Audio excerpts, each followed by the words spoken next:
Welcome to the 50 shades of BTech life మొదటి గ్రంథంలో నుంచి 21 పేజ్. సో ఇవాళ నేను ఒక గ్రేట్ ఇన్సిడెంట్ చెప్తా, దాని రియాక్షన్ ఏమై ఉండొచ్చో నాకు కమెంట్లో చెప్పండి. సో మనం అందరం బంక్స్ కొడతాం, రైట్? ఎలా కొడతాము? అసలు కాలేజ్కే రాము, లేదా మార్క్స్ బంక్ కొడతాము, లేదా క్యాంటీన్లో కూర్చుంటాం, లేదా ఒక 2 to 3 అటెండ్ అయ్యి క్లాసెస్ గోడ దుంకి బయటకు వెళ్ళిపోతాం, రైట్? ఒకరోజు ఇలానే గోడ దుంకుతుంటే మా ఫ్రెండ్కి చీలిపోయింది, ఆ గాజు పెంకులు గుచ్చుకుని మొత్తం చీలిపోయింది.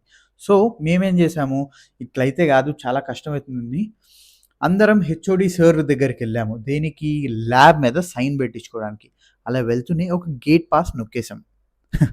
ఒక గేట్ పాస్ కొట్టేసి మన లోకల్ బైండింగ్ షాప్ ఉంటుంది చూసా, వాళ్ళ దగ్గర పోయి సేమ్ ఇట్లాంటిది మాకు తయారు చేయమంటే ఇంత చందా బుక్, గణేష్ చందా బుక్ ఇచ్చినట్టు ఇంత చందా బుక్ ఇచ్చారు.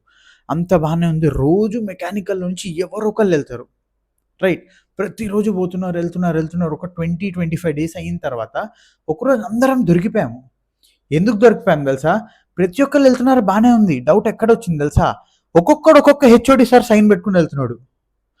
ఒకడు మెకానికల్ అయితే ఒకడు ఇంకొకటి పేరు రాసుకుంటాడు, ఇంకొక సార్ పేరు రాస్తున్నారు. అలా 25 డేస్ 25 డిఫరెంట్ సైన్స్ పెట్టారు ప్రతి ఒక్కరు మా ఫ్రెండ్స్. సో అలా దొరికిపోయి అలా ఏమై ఉండొచ్చు, దాని తర్వాత అసలు ఏమై ఉండొచ్చు అని మీరు అనుకుంటున్నారు? Let me know in the comments.